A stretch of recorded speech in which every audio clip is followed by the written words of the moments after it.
Thank you, Dr. Tim. You're welcome and deserving. Have a wonderful show. Thanks. So welcome, everybody, to the second hour of Mind Shifters Radio. And today is Monday, February the 27th, 2023. And our calling number is 563-999-3581 and press 1. And that puts you in queue to talk to us. And we would love to hear your comments and questions because that makes this your show.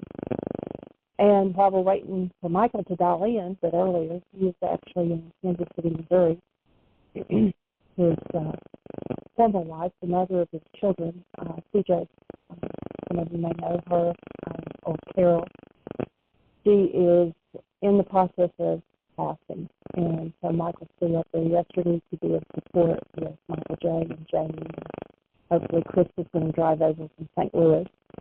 And so he is up there with them and going through the process with them. And he's hoping to be able to brief them a little bit later.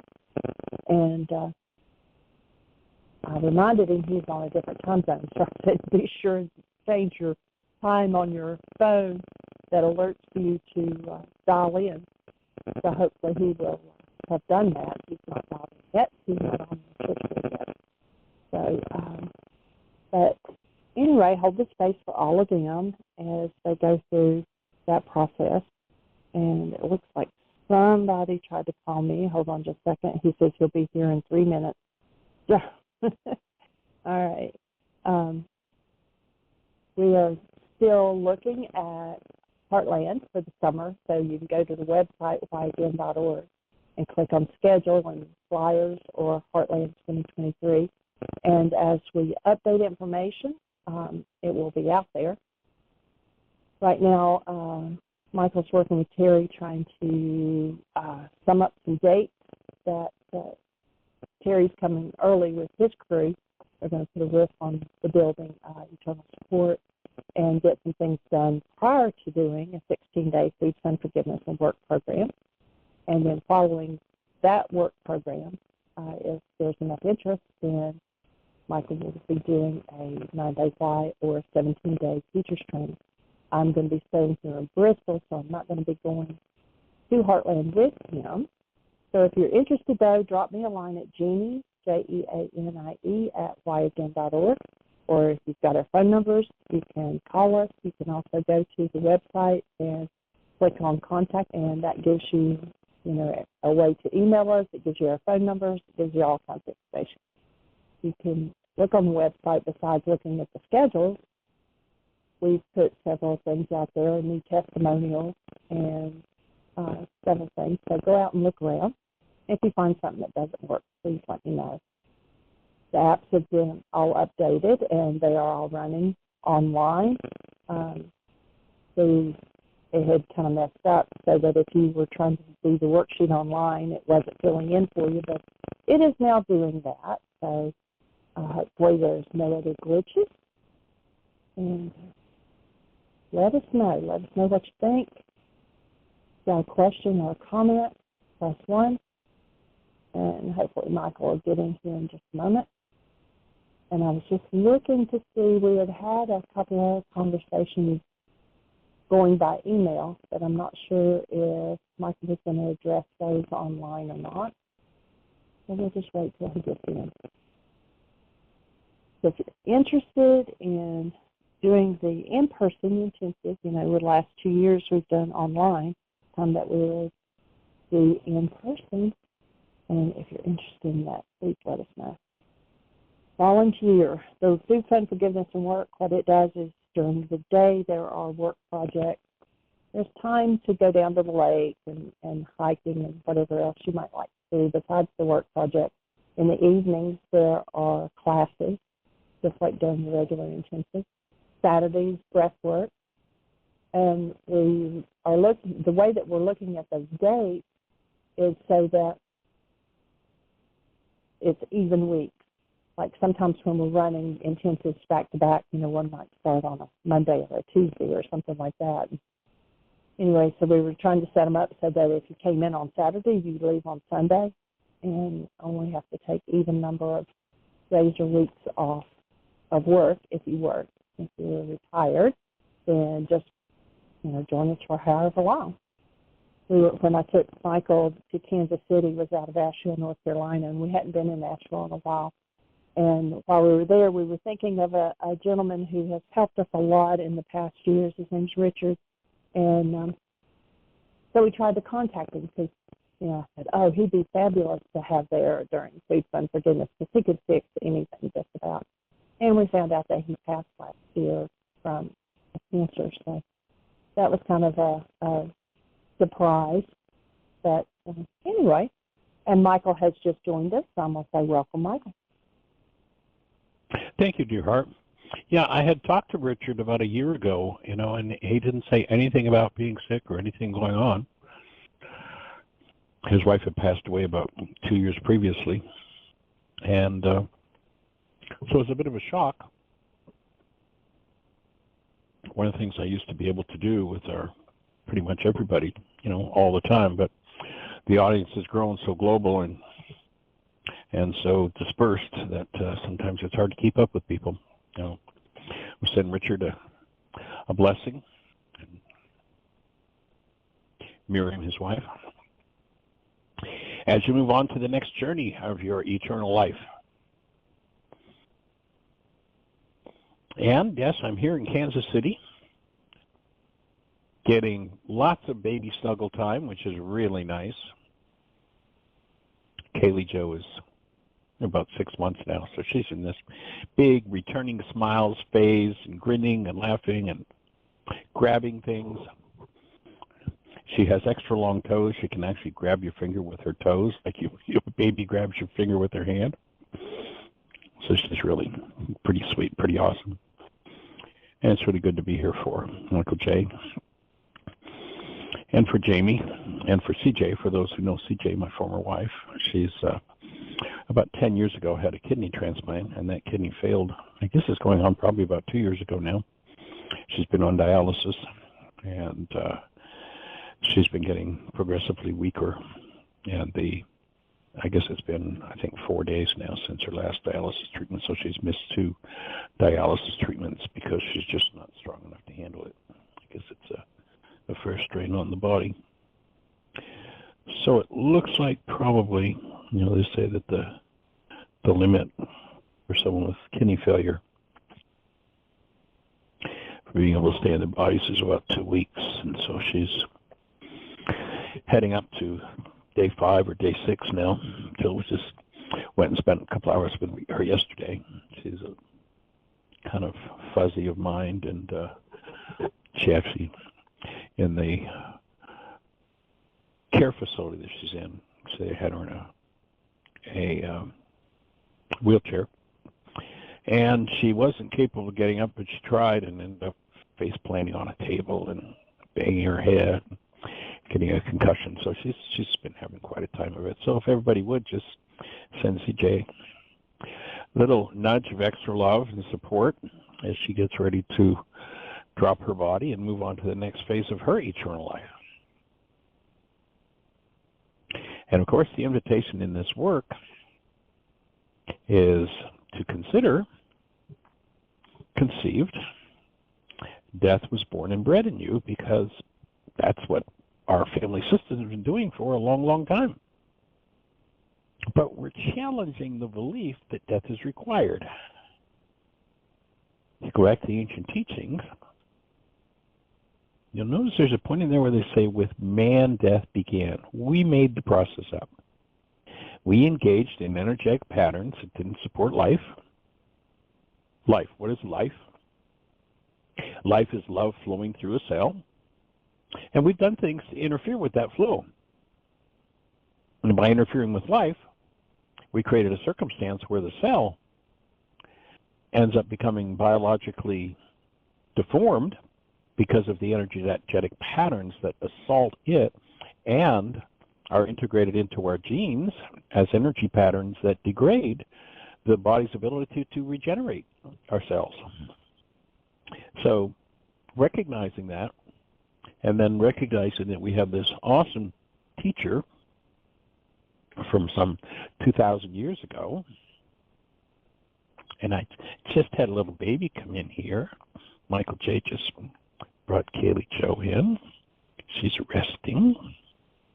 She just had some milk. She's got her eyes closed. Shades of Aria's early days. You know, for the first year of her life, Ari Rain was at our household 2 to 3 days a week. And nap time was right at radio show time. So Ari would come in and lay on right in the crook of my arm every day for, geez, I don't know, maybe a year and a half. It was pretty sweet.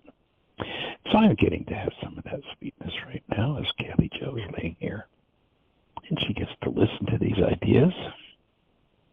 You know, you'll recall that a few months ago, just spontaneously out of the blue, Aria came up with, in response to a video that was talking about how we see through our eyes. She turned to me and said, Papa, they don't understand, do they? We see with our brain, not with our eyes.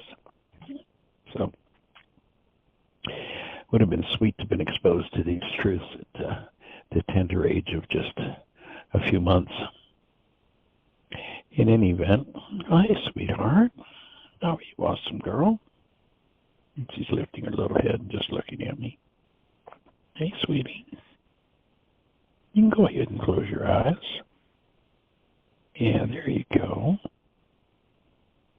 You just close your eyes and go to sleep. You're cherished. In any event, when we engage in energetic patterns that don't support love flowing through our cellular structure, those patterns become integrated into our genes. They assault the cell, they assault the organ, they assault the body, or the so-called body. When you realize that the body isn't physical, it's an energy system, those energetic patterns interfere with the regenerative systems of the structure. And if those regenerative systems are degraded, we call it aging, but it's got nothing to do with time. It's got to do with the energies that we engage in. So if everybody in your bloodline and mine over 120 years of age is dead, then obviously we came in with because the cellular structure takes on every energy that it is exposed to, we were born with death structured into our genes from two sides of the family. Unless we've got, one side or the other that has people that are, 2, 4, 6, 8, 1,000 years old, 2,000, 10,000. We don't have any of those, then there's a reason. And the ultimate objective of this work is to overcome those ancient propensities toward death, those energetic patterns, to learn to forgive, to learn to remove those patterns. I got this little sweet face just looking straight up at me with a big grin on her face. So if we have these energetic patterns within our structure, the objective of the work of Yeshua from 2,000 years ago, to which on one occasion when half of the disciples ran away screaming, they said, too hard a saying. No, that's too hard to do, too hard to deal with. You recall at another point in Revelations, Yeshua says, to he that overcomes, he or she that overcomes, they will not taste of the second death. What's the first death? That's when we become locked into a false image in our minds of ourselves as a body, forget who we are, and lose contact with the fact that we are the created essence of love. When we do that, we engage in thought disorders, energetic patterns that don't belong in the system. And those things are sourced from within the mind. If you listen to the opening words in the book of John, where we're told it says, in the beginning was the Word, and the Word became flesh. In Aramaic, it doesn't say that. It says, in the beginning was the mind energy, and the mind energy became flesh. If we engage in mind energy that does not support life, love flowing through a cell, then ultimately death occurs. But then we hear Yeshua in Revelation say, to he or she that overcomes, they will not taste of the second death. What do you have to overcome? The propensity to engage in energies that kill us. That's what we need to do. They will not taste of the second death. They will become a pillar.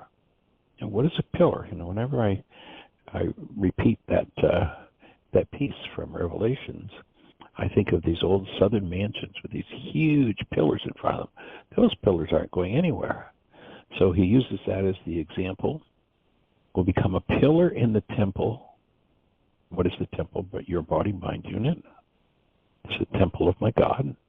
You know, if you listen to Scripture, don't you know that your body is a temple for the Creator? It's a place where love is designed to reside and express and be poured out into the world. And the world's got some other ideas. So we'll become a fixture in the temple and shall go out no more. That sounds like a pretty clear promise. If we can take responsibility for and forgive, remember that the word forgive means remove. The word forgive means to confront, to embrace, to access, to come into relationship with, and to throw out what never belonged within your structure. That's the overcoming process. And that, I would offer, is the end of death. That's the promise of this work.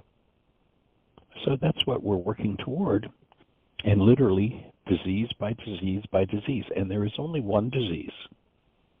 You know, the world is named, you know, the ABC, the XYZ, the, you know, whatever disease, as though they're all different. The truth is, they're not all different. They're all exactly the same. There's only one. And that is locking into a cell an energy that does not belong in it. We have the right to do that. We were given the right of creatorship. And creatorship means you get to choose how your life and your physiology unfold. Now, if you do that unconsciously, that means that you'll probably just replicate the patterns of the past. And you know, there's that whole saying that if you keep doing what you've always done, you keep getting what you've always gotten. And so let's stop doing what we've always done. Let's stop doing what our power persons did to us. Let's stop doing what the world modeled for us. You know, if you hang around these little ones just a little bit, it's really easy to see that they follow whatever they experience in the way of energy. Verbal, emotional, physiological. The mimic, I mean, with this little one at 6 months, she's sitting there and she's just looking around.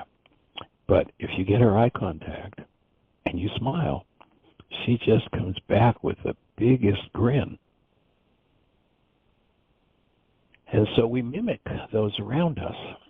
And many people, when it comes to the patterns of hostility and fear, said to themselves, as that hostility or fear was pointed toward them, boy, when I grow up, I'm never going to do that to my kids. But what did they do to their kids?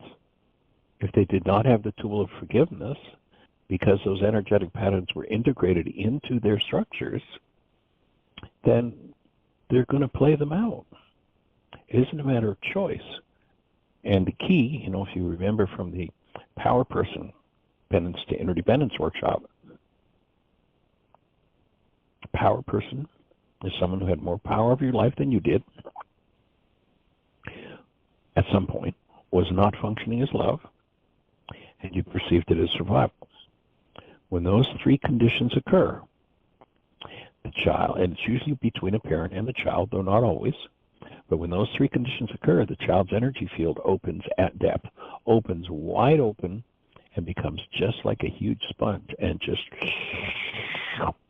sucks in whatever energies are going on.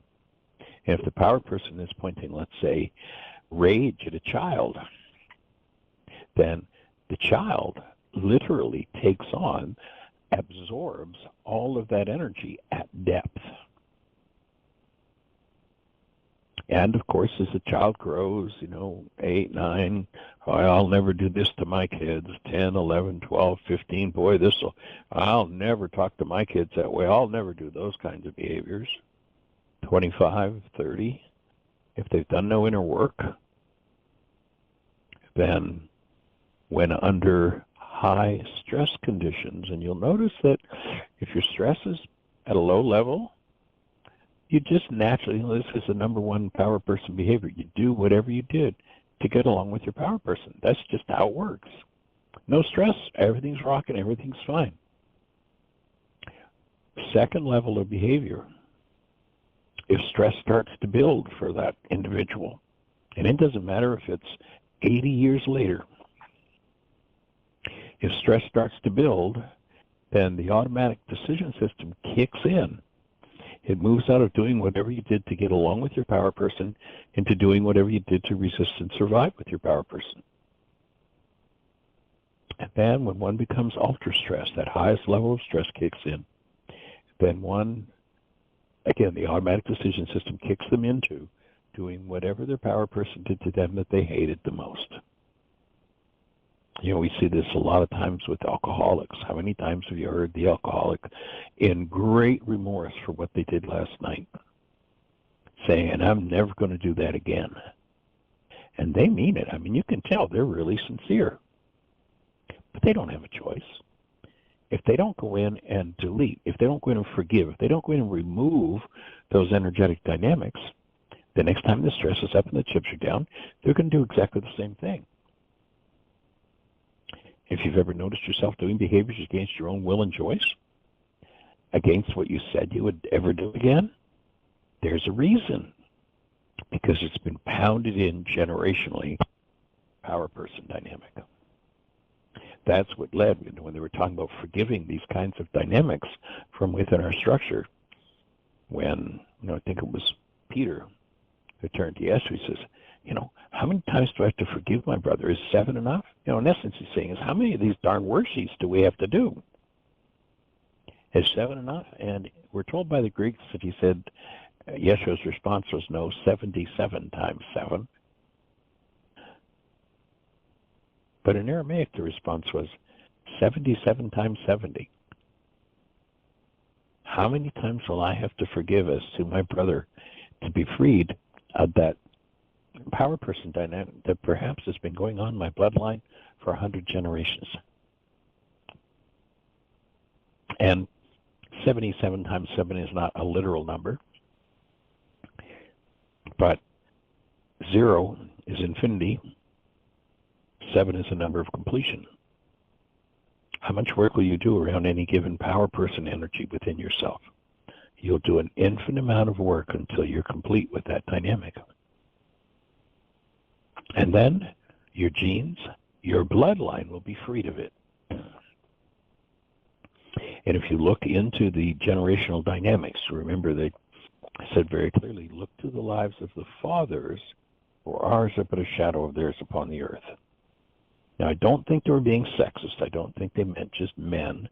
They were talking about, the fathers and the mothers, the power persons. And people can have many different power persons. This is something we get into pretty deeply.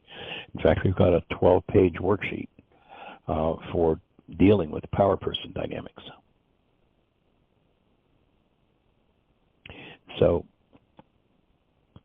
one is going to go in, uncover the generational dynamics of the power person, and, it's a huge, huge task. That passage I referred to earlier where there are a number of disciples there. They're basically asking Yeshua, what do I need to do to please God? It's kind of the way that it was expressed. What do I need to do to be on track, to do the right thing, to function as a human being? He told them, and literally half of his audience said too hard a saying and left and never came back. There's a work to be done. And, because these dynamics tend to run, we've invented this idea we call a vitality meter. The vitality meter goes from 1 to 10. So let's imagine you're level 5 vitality and you have a level 7 toxin. There's a behavior, there's a situation, there's a thing that you do, under certain circumstances. Notice the things you don't do that you swore you'd never do happen when you're under high levels of stress. That's why the forgiveness process deals with what causes stress, and that's goals. So notice if you're under high levels of stress, certain behaviors take over. And, If you're at that level 5 vitality, but you've got a level 7 toxin, you can say, oh, I want to fix that, I want to fix that, I want to heal that, I want to be finished with that. That one's got to go away. I'm done with that one. Like, I'm really done with that one. But the next time the stress is up and the chips are down, that behavior pops back in again, and against your own will and choice, you're forced by your mind to do it. Well, I can say that I want to deal with my level 7 toxicity all I want, but if I hang out with my old level 5 thinking, they're the problem, anger helps, I can save myself by raging at people, blah, blah, blah. If that's the game that I play, then my vitality is going to stay down at that level 5, which means I'm not going to be able to surface and directly confront that level 7 toxicity. Oftentimes, it's a stumbling point for people because they say, oh, this sounds really good. I'm going to start doing it. They start eating better. They engage in forgiveness. They live the commitment. They really use the tools, and they're rocking along, and things are getting better and better until they just hit a high point. It's like, man, I went to bed last night, and I was just like on top of the world. I love this work. And then the next morning, they got up and wondered if anybody got the Mack truck that went through the room during the night. What happened? Well, they built up to the point where they were at, let's say, came up to a level 7.5 vitality. Go to bed at night with 7.5 and you're used to being down at a 5, man, that feels really good. And the mind says, hey, you remember that old level 7 toxicity that we haven't been able to handle for the last 3 decades? And maybe the last 3 generations of our bloodline, nobody's been vital enough to look at this major trauma? Bingo. Now that part of the mind opens. And all of a sudden, you go to bed at night and you're flying high, and you get up in the morning and you're lower than a snake's belly. What happened? You're now in what's called a healing crisis, a very, very, very desirable state, but one of the unhappiest ones that there is. So being gentle with yourself, continuing to use the tools, and standing in willingness. If it's not in there, you can't feel it. If you're feeling it, it's because it's in there. Now, your mind for generations has probably been making up all kinds of stories about you're feeling it because of what Harry did or Paul did or Bill or Mary or Hortense. You've never felt anything because of what anybody does ever in your life. The only reason you've ever felt anything that you feel is because it's in you to feel it. Recognizing that, if I play the game, if I live out of hiding, that is, I blame everybody else for what's going on inside of me, then I can pretend those things are not mine and not in there. Which means that anybody that shows up and resonates those things in me, I'm going to use those things to build my brain's image of them. And when I do that, literally, now I mean this literally, they're going to show up in my mind with my problem attached. And I'll swear that it must be their problem. But the kicker is, if I'm really honest with myself, I'm feeling it. And I'm feeling it because it's in me to feel it. Now, I need to get beyond the projection, beyond the place of taking this trauma and using the energy pattern of it to build my brain's image of whoever I'm blaming. I need to get past that. How do I do that? I need to collapse the images my mind is making. Collapsing the images your mind is making and bringing the hidden parts of your mind to healing is called forgiveness. It is literally the confronting, the embracing in the presence of love, and the healing of those generational energetic patterns. And, just kind of think about your bloodline. Think about the kinds of emotions that you saw with mom, dad, aunts, uncles, cousins, siblings. Just think about the energies you've seen. Think about your own life. What would it be like? What would your life be like if you weren't capable of reproducing any of that, but were only capable of experiencing present love in your structure? How different would your world be? The invitation of this work is to step into that place, because that's what we're designed for. We are not designed for the experience of any form of hostility or fear, sadness, grief, rage, drama, or trauma. We're just not designed for it. And so life has this awesome, what word do I want to use? Patterning, energetic patterning, where if there's something in our tissue structure with which we are destroying ourselves, literally that energetic pattern moving in us sets up a resonating energy field to draw someone into the space to do it to us, to play it out with us. And when they do, we'll do one of two things. We'll either go into, I need to take a breath, look at what I'm feeling, or we'll go into, I'm holding my breath and look what you've done to me. Look what you're making me feel.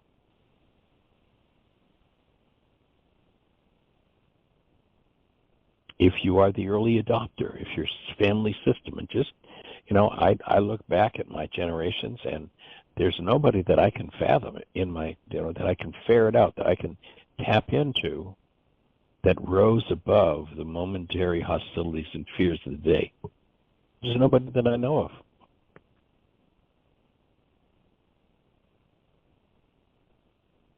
And maybe I shouldn't quite say that, because I was able to watch my mom do that to a degree. My dad, never. But my mom, she was able to do that. Aunts, uncles, cousins. I can remember as a kid, there was a family wedding, and especially with certain parts of the family, it was a drunken brawl. We can bring healing to those dynamics if we choose to step in and do our work. And the mind very skillfully and very, what word should I use? It's pretty sneaky at massaging its content, its pained content, into looking like it belongs to somebody else. I mean, it is so skillful. What do you suppose it would be like to live a life where you had, no matter what anybody in your world did, you had actually absolutely no reason and no capacity to be pissy with somebody, to be irritated, angry, afraid? What would it be like if those things were disappeared from your life? My offering is, that's exactly what forgiveness is for. Is it tough work? Yeah. That whole group, literally half of the disciples walked away too hard of saying, no, I don't want to do this. And they went off and made up this easy theology that, this guy Yeshua is going to take care of it for you, and there's nothing you can do anyway. That's not the gospel according to Yeshua. And when you think of it in terms of gospel, it is really awesomely good news, and there's nothing religious about it. Men turned it into churchianity, created belief systems to control others. The ones who wouldn't do their work made up a theology where there's nothing you can do, Yeshua will take care of it for you. How's that working for you? I've watched a lot of people go through that one, and the door closes, and they let go of their piety. It's right back to the same generational patterns of the last 100 generations in their bloodline. You have to face and actually step in and do the work of healing. And that means you embrace every generational pattern of hate, rage, fear, guilt, drama, and trauma, until there's nothing left but the truth of you, which is the presence of love.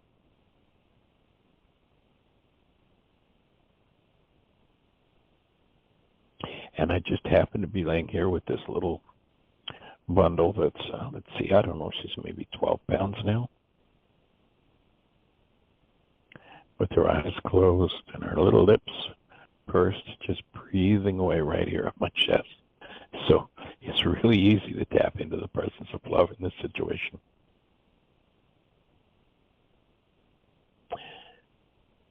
So, Miss Jeannie, do we have everybody on the phone queue with a hand up or anything happening in the chat room?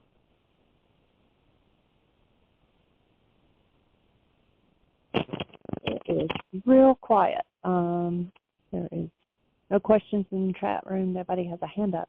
There were a couple of emails that came in. I was just looking. One had asked, and I actually responded to her by email, but she said, how do I forgive myself? So I'm not, and I told her, don't ever forgive yourself or another person ever, and then I explained the difference in pardoning and forgiveness, but you might want to address that.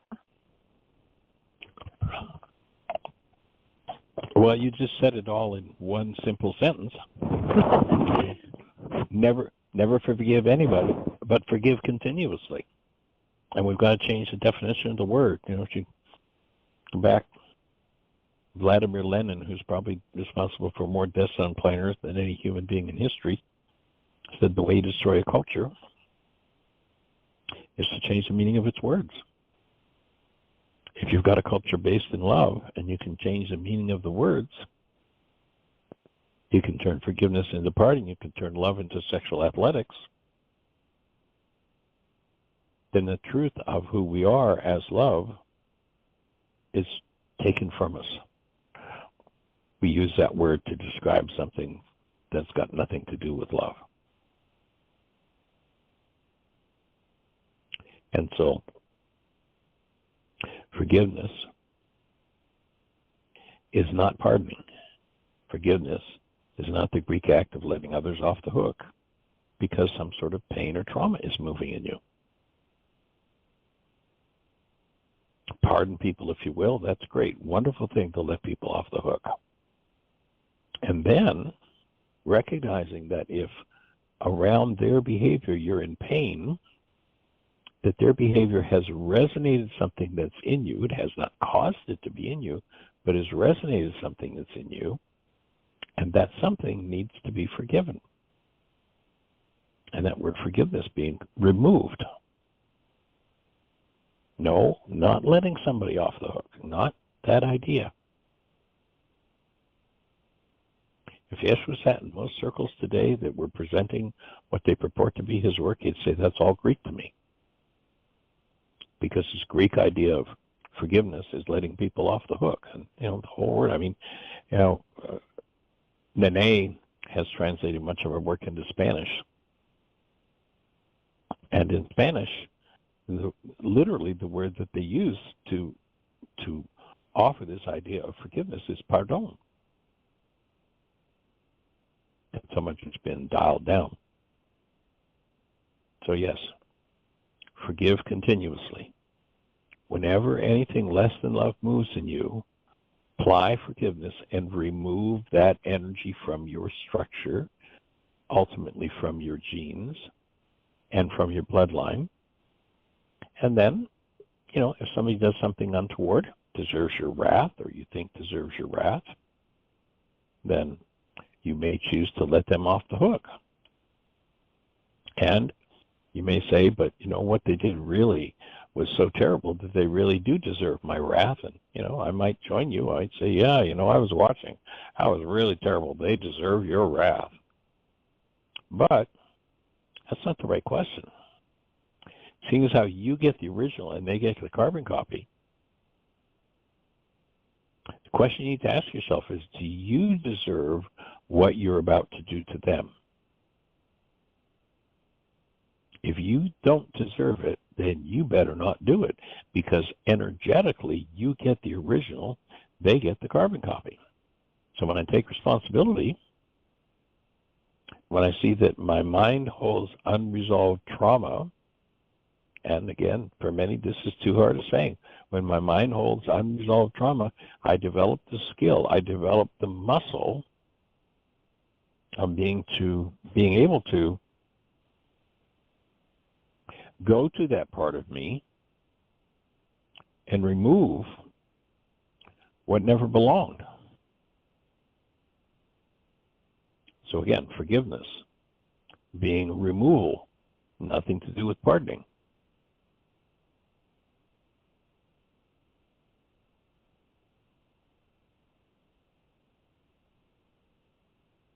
So that's where we want to go, is to deeply integrate that level of understanding. And when I integrate that level of understanding and choose to let loose of to hostility or fear, I'm the one who benefits. I'm the one who gains from that. Yes, I can share that with others. But first and foremost, I want to own what's going on in me. And as I own it, if I don't like it, then I remove it. As I remove it, I'm the one who gets to be free of it.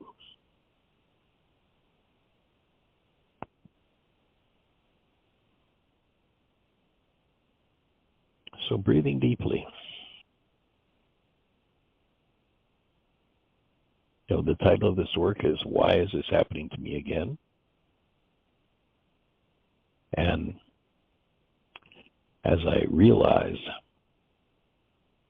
the again part of it is because I'm a creator.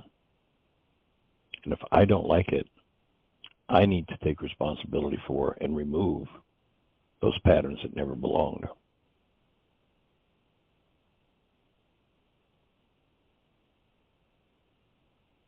So that's what we're here to engage. That's what we're here to teach. That's what we're here to learn.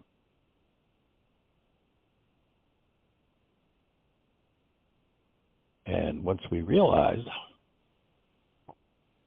that we can literally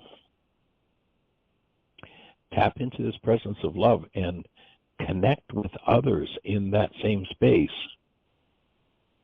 and that in so doing, we're restoring all the world to that presence of love.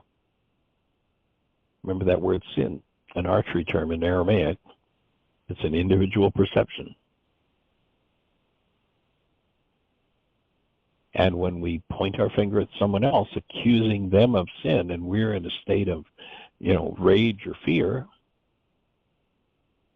we're looking at our own internal dynamics, but projecting them on others, pretending that it's someone else, secretly believing that that's an attribute we have.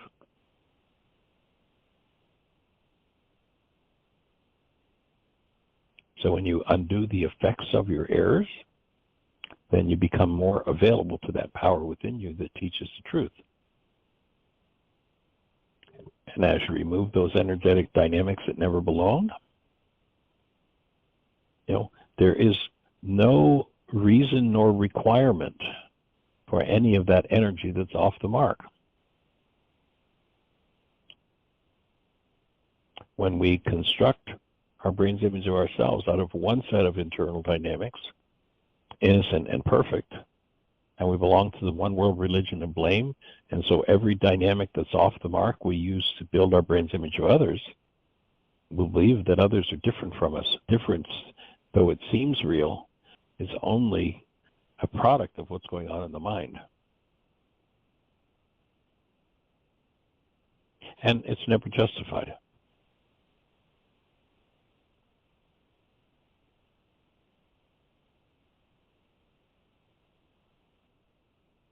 We look at people in relationships, and oftentimes because of that game of self-deprecation,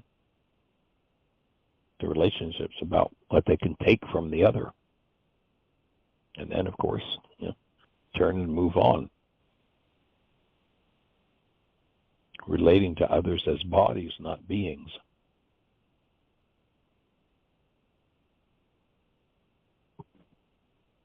And when you recognize that reality is the output of the mind, it's unique and individual, two people can, sit in the same room and experience externally the exact same thing and yet be worlds apart.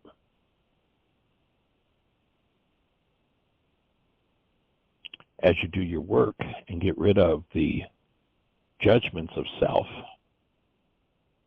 the judgments that you lack, that you're broken, that there's something wrong with you, and accept yourself as whole, accept yourself as love, then it becomes easier and easier to extend that to another and to join in that with another.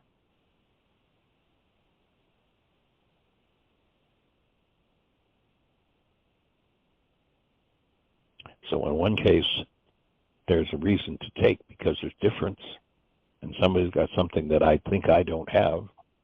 Oh, they've got wholeness, or they'll make me whole. Where the other approach to relationship is, oh, each of us is whole, and together we can create a greater whole, a greater state of well-being.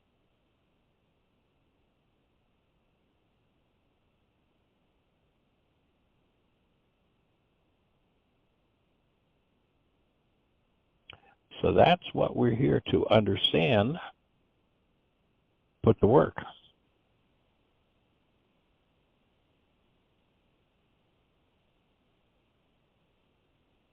And so if you're out there in listener land and you are on one of those stations where we cannot see you, I would invite you to call into the show. Our call-in number is 563-999-3581. If you call that number and you push 1, you'll be listening to the show directly.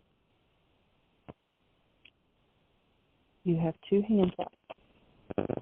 Well, let's say hello. All right. The first one is, I believe, Roma 808. You are on the air. Well, we haven't heard your voice in a while. Welcome, young lady. Yeah. Oh, thank you. Thank you. I'm always here. But I had to call in today because the energy of that baby in the very beginning was just so exquisite, and it has been the constant underflow of the whole broadcast today, and I just want to thank you for that. It's just such a gift. I'll is pass her name the thanks on to Kaylee Joe. Kaylee Joe. That's Yep. Great. Is she asleep? And yes, as my son, yes, she's laying here sleeping on my chest. I'm laying down on a bed in the spare bedroom at my son's, and I mean, I could literally, as he walked in the room with her, feel her energy enter, and yeah, it just shifts everything. It's so beautiful. Just such a sweet space. Every time you use the phrase "one world religion," I always feel jarred at the rest of the sentence, and I would like to hear the phrase "one world religion of love," because I think that's what we're heading toward, and I like to keep that phrase in my mind and my heart too. So I just wanted to share that with you. Well, I would see it slightly differently, that to head toward that each of us realizes the state of being that we are, and that is where the love is, and yet the most common religion, and I think it does jar people, especially people who live the blame game, because when they realize that their religion is blame, they have to confront it and have to, start doing something about it. And so, one of the things that. Go ahead. I just put it right up into their face, right? Yeah. Well, if people don't have the brain cells, they'll go on blaming, raging, all the crazy things that non-being does, and they'll think themselves justified when they start going, oh, when I go into blame, when I go into rage, I have a problem. That is a major breakthrough from, the norm of the culture. I mean, just, turn on the television and watch. The norm of the culture is the blame game. And it really is a religion. But I'm certainly with you 100% on, yes, the focal point, the state of being of a human. Just, join me at this moment holding this little newborn. And it gets really clear what we are. It's really That's clear. That's right. That is who we are. That's good. And she just opened her eyes a half a degree and looked at me and kind of wiggling her head around and just, little baby lips.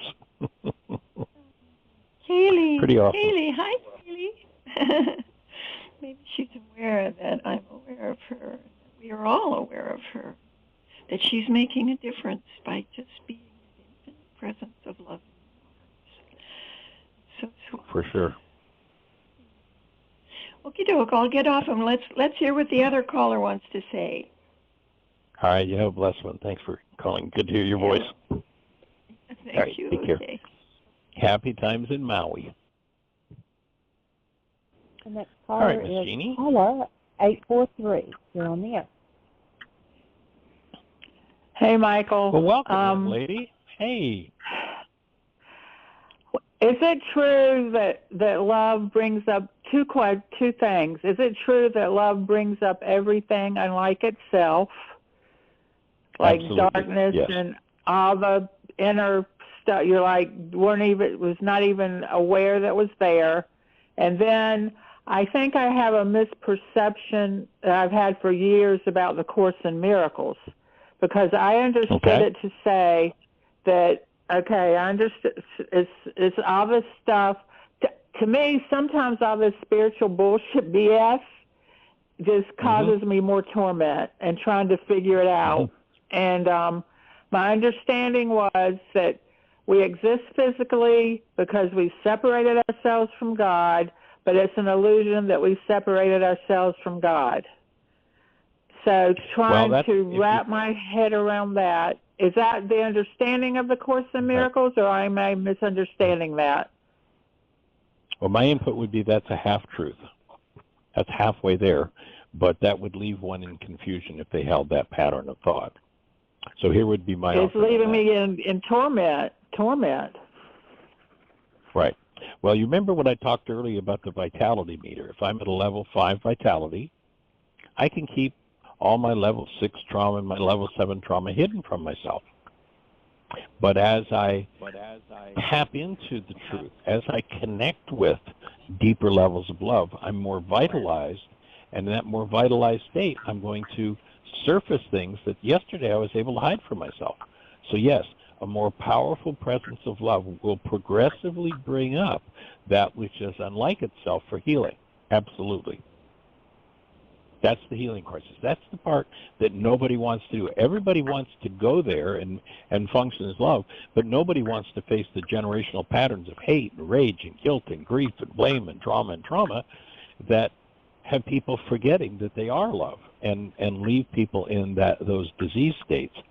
So if there's a disease state in my body and I connect to a higher level of vitality, whatever that disease state is about is going to start to move in me and come to the surface for healing. The skill to develop, and you've heard me say before, to cultivate your relationship with yourself as love and to hold to that when those other things start to surface. That's key. And then as far as what the Course says about this whole idea of a body, my take would be that, first of all, we remain, the truth of who we are, remain as conscious, active, present love for eternity in the state of being who we are. But if our minds have been programmed with generations of rage and hate and guilt and grief and fear and drama and trauma, then what happens is we generate a false image of ourselves as something other than love. I got a little love bunny here that's just starting to wake up and opening her eyes and lifting her head and looking at me. Hey there, sweet girl. Hey there, sweet baby girl. Hey, you are such a sweetie. Hey, boy, you want to sit up? Give me just a second here. I'm going to just take this little one and sit her up. She's swaddled here, and I'm going to take her blanket off. Hey, sweetheart, let me just take this blanket off you. Yeah, let me take this off of you. We'll loosen this up. Yeah, what a pair of sweet eyes. There you go. Oh, big stretch, yes. So the truth is that we are this created essence of love. It's really easy to experience that with these little ones.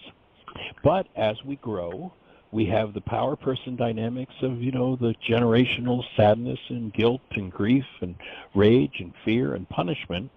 And those energetic patterns get stuffed into our minds, and we start to create a false picture of who we are as a body. And when we create that false picture, we have a totally and completely false self that's identified with the body. And if there isn't, on a cellular level, if there isn't a strong presence of love in those cells, then we experience ourselves as something other than love. We experience ourselves as those messages that our power person gave us. And so, no, we've never separated from love, but we've separated our awareness from it and created this whole false self-image. There's where Yeshua says, in order for you, human being, the truth about you is you are the created essence of love. The truth about me is that I am the created essence of love. But your power person and my power person gave us some different ideas. And those ideas were not all that great. And so we formed a self, and that self blocked awareness of the truth.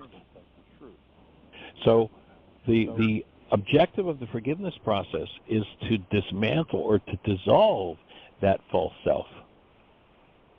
And as it's dissolved, the energetic patterns beneath it come to the surface for healing. And you progressively move toward deeper and deeper states where you remember who you are as love, and you literally embody or incarnate as love.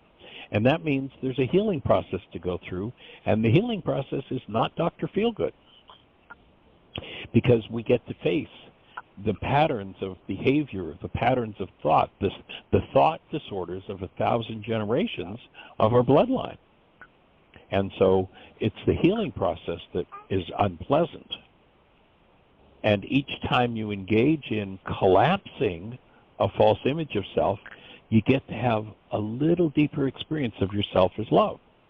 The extreme of what we're talking about, if you read anything or watch any videos, you go on YouTube and just put in near death. People talk about it as a near-death experience. I call what the world calls a near-death experience a near-life experience, because most people are already dead to who they are. You function out of rage and fear and guilt and grief when they're under stress. And all of those things, that rage and fear and guilt and grief, are structured in the body, in what we call the body, the energy system. And so while that's active, it's hard for people to get away from it. Now, it's a really profound getting away from those things when one experiences clinical death. If the body dies, then the whole function of the memory bank is gone, and one gets to enter into relationship with who they are as love. If they haven't done that while they're alive, it can be quite a shock. And if we look at the records of thousands of people who've had that, what they call the near-death experience, which is really the near-life experience, clinical death occurs, carbon-based memory, the hostility and fear-based mind shuts up, and people get, oh my God, I am love. Oh, look, here I am. This is who I am. And then if they happen to, be resuscitated, they come back in and tell a story that's certainly unlike what their lives have been like. They have the realization of the truth of who they are. There's a really wonderful movie out there. I think you can watch it on Amazon. It's called Saved by the Light. True story of a guy named, let me get my brain to... Daniel Brinkley. Daniel Brinkley. And, this guy was a hired government killer. And that was what he did. And the movie shows how nasty a person he was. I know Daniel, and I really acknowledge him for being honest in the movie. And he was just a rotten SOB until he was struck by lightning and died. And came back, and now, the way I know him is we've run into him on the circuit. For years, we've crisscrossed paths because he runs in the same circles teaching about who we are as love. And he spent thousands of hours, he's former military, he spent thousands of hours sitting at the bedsides of military people who are dying, who have no idea who they are. and he coaches them through going to the light instead of being broken as the messages that their power persons gave them. So, if you've got the opportunity, tap into Saved by the Light. Powerful, powerful story. And it goes into the work, once he had that near-life experience, came back and realized that he was loved, some of the challenges and some of the traumas. I mean, the movie's basically about his healing crisis and being restored to the truth of who he is. So that's the process, and our time is just about up, and perhaps if this conversation is making sense, we can continue it on Monday and see if we can help get everything to the nenext level with you. This Because I know Monday. you're on the. Oh, pardon me. It is Monday. Oh, that's right. It is Monday already. Holy mackerel! So tomorrow, if the opportunity is there, let's continue the conversation because any second the show is going to shut us off. So, thank you for calling, Paula. Okay. Holding you in our hearts. Thank you. All right. Nice to hear your voice. Delighted.